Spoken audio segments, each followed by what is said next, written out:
Olá, nós vamos começar aqui agora a resolução de alguns exercícios e nós vamos começar com esse exercício aqui em específico, que nós vamos tratar sobre eletroforese capilar, algumas questões referentes à química orgânica.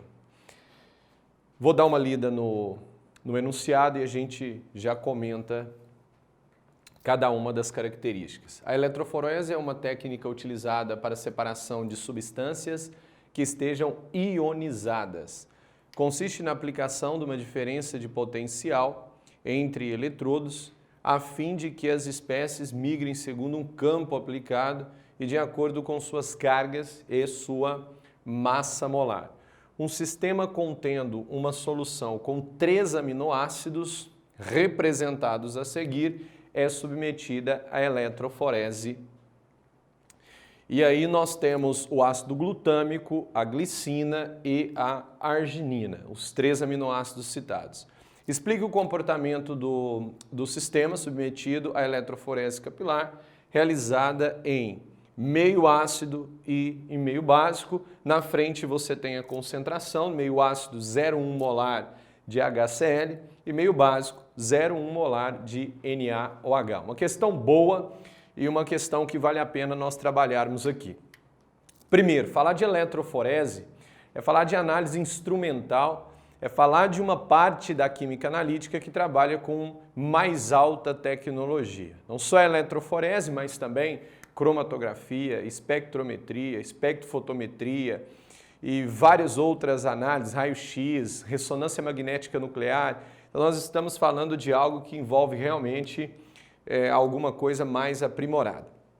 A técnica consiste nessa aplicação de uma diferença de potencial, geração de um campo. Então, nós temos uma parte positiva e uma parte negativa. Por que há necessidade do processo de ionização? Se existe uma molécula que tem uma densidade de carga negativa, ou que tenha um polo negativo, ou que seja ionizada de forma negativa, forme um ânion, o que vai acontecer? Essa molécula vai migrar para o polo positivo do sistema. Lembre-se que cargas de sinais opostos se atraem. Agora, se for ao contrário, se eu tiver um íon positivo, se nós estivermos falando de um cátion, nós estamos falando de algo que migra para a parte negativa do sistema.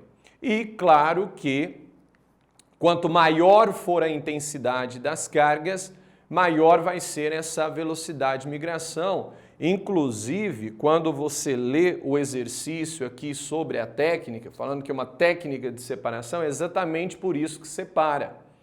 Então, de acordo com as diferentes cargas geradas, existe uma movimentação com uma velocidade diferente e essas espécies são, de fato, separadas. E não só a carga, mas também a massa influencia. Então, quanto menor a massa, maior vai ser a velocidade de movimentação na eletroforese. E aí, nós temos esses 3 aminoácidos. O que vai acontecer e o que vale a pena nós entendermos antes de resolver, antes de falar sobre esse comportamento? Vale a pena nós lembrarmos o seguinte: quando nós trabalhamos com uma amina,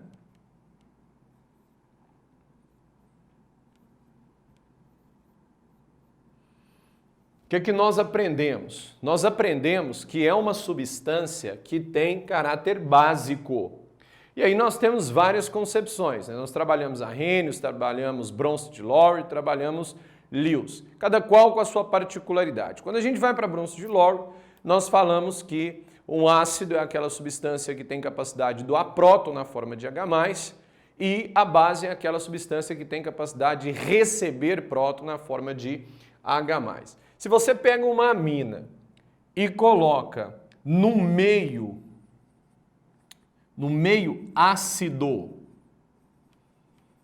o que vai acontecer? Essa amina vai ser protonada. Então você tem aqui um nitrogênio, tem um par de elétron livre, nós sabemos disso. Nós temos na letra A um meio ácido, e aí nós estamos falando de H+, vai existir uma interação, né, desse par de elétron aqui com os íons hidrônio ou hidroxônio, e essa base vai ser protonada, formando uma estrutura assim, ó, RCH2 NH3+.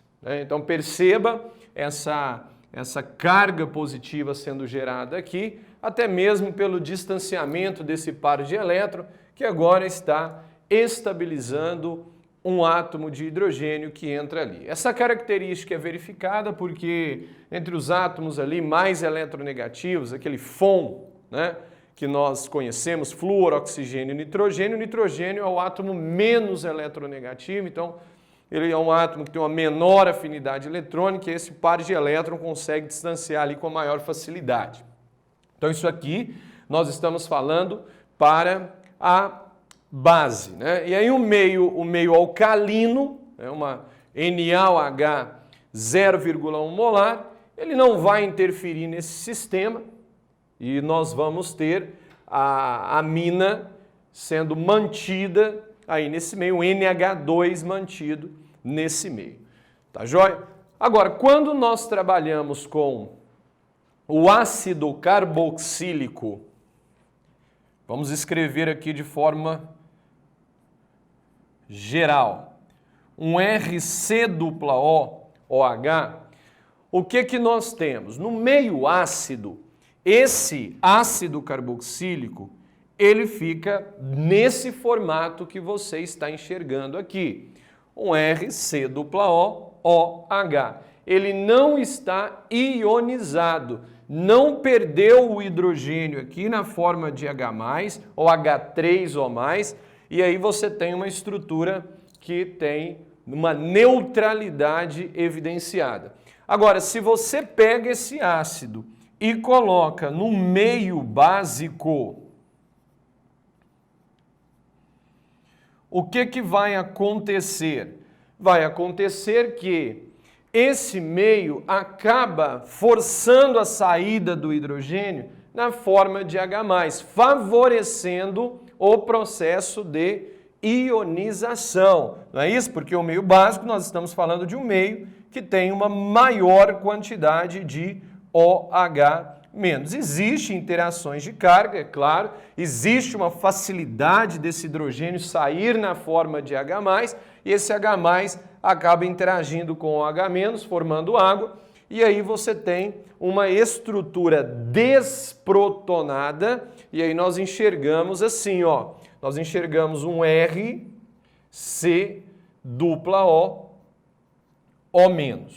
beleza?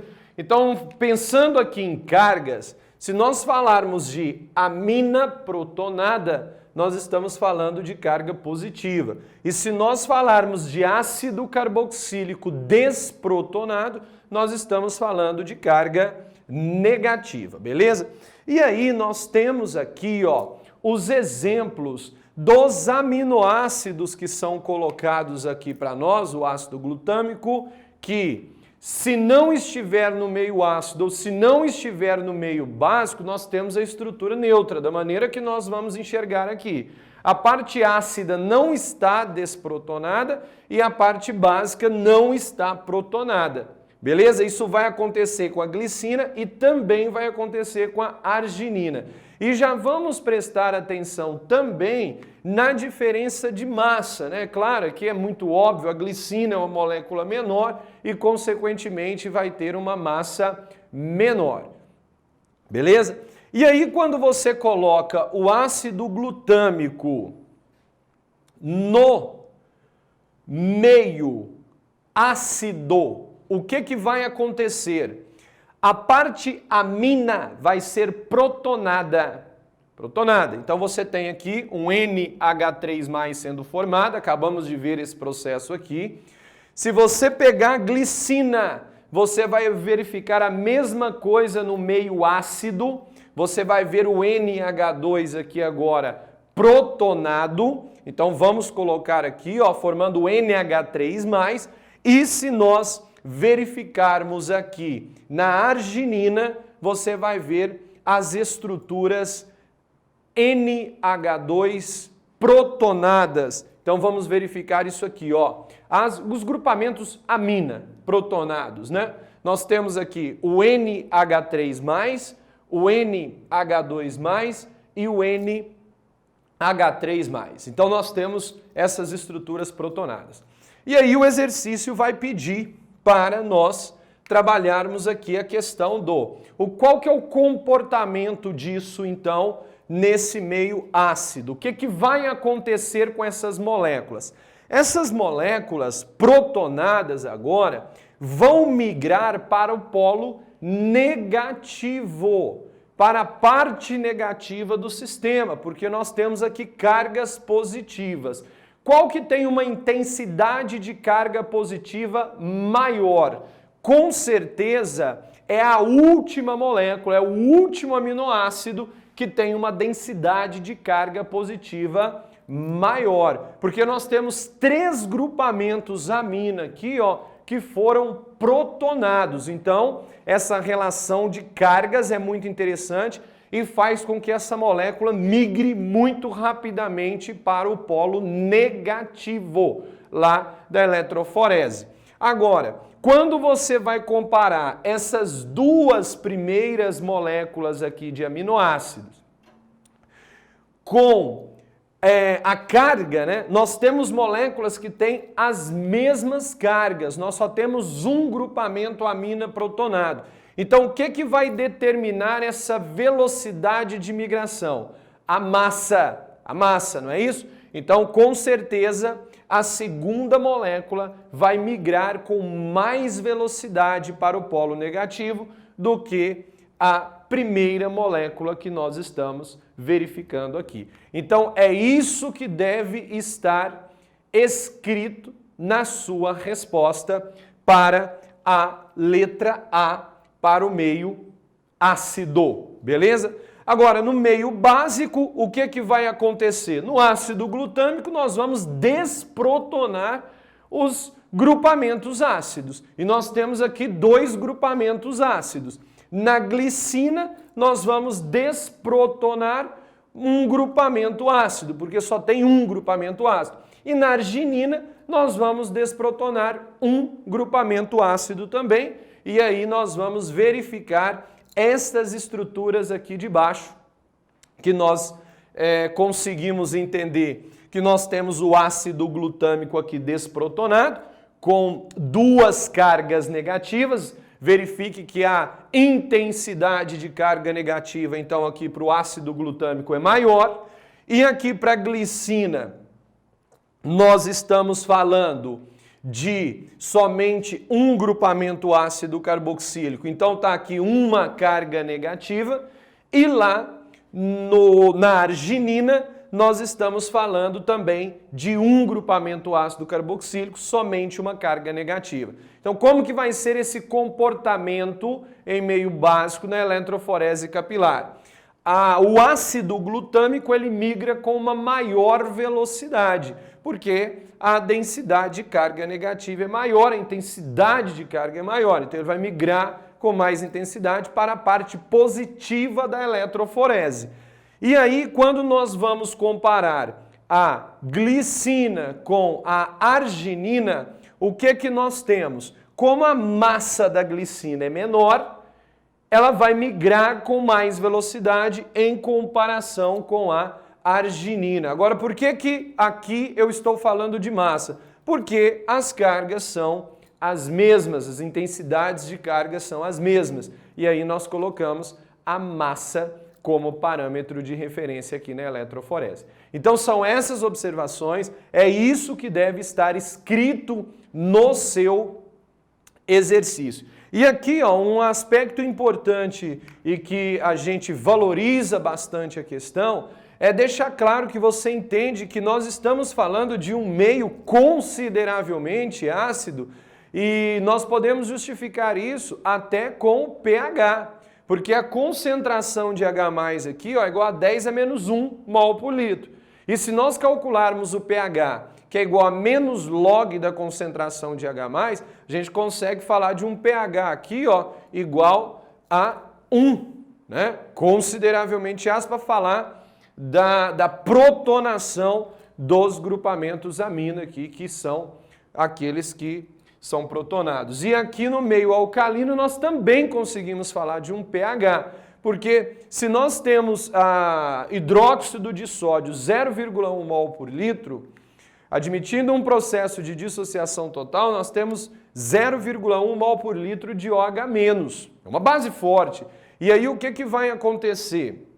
Aqui nós temos um POH igual a 1, e sabendo que pH mais POH é igual a 14, então se o POH é igual a 1, o pH é igual a 13. Então você tem um meio consideravelmente básico e acaba sim desprotonando os grupamentos ácidos que nós temos aqui nesses aminoácidos. Beleza? Uma questão muito boa, uma questão que traz todos esses aspectos aqui dentro da química orgânica. Falamos de funções orgânicas, além de caráter ácido, caráter básico, básico, protonar e desprotonar essas estruturas. Num